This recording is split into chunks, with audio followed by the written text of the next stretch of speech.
تستحي لا تشوف البرنامج. راح اتكلم كلام صدقني راح يعور وايد ناس. انت اللي دلع ولدك عمره 16 سنه ولا عمره 13 سنه معطيه ايباد ومعطيه ايفون ومخليه على راحته.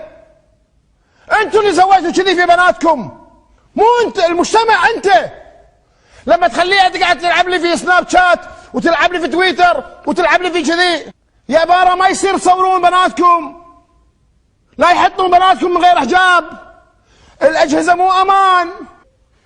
لو تقعد تفرش سيارتك بالصاله وتصلي ويشوفك ولدك راح يتعلم يصلي.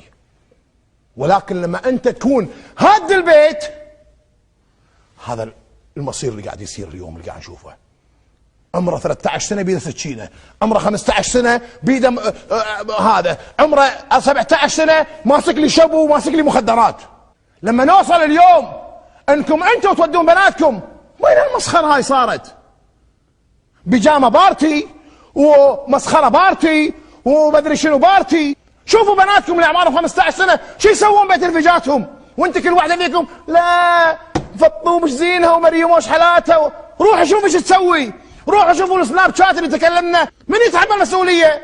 انت. وانت لما ما مسك تليفونه وقلت له لا شيل السناب شات، هذا خطر يبا. وهذه مسخره الانستغرام.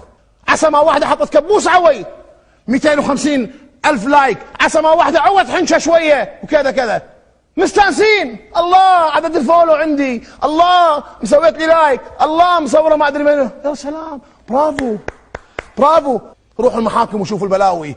ولدك لما يحط لي لابس كذي و13 سلسله وانت ساكت عنه، لما تشوفه باكر بالمركزي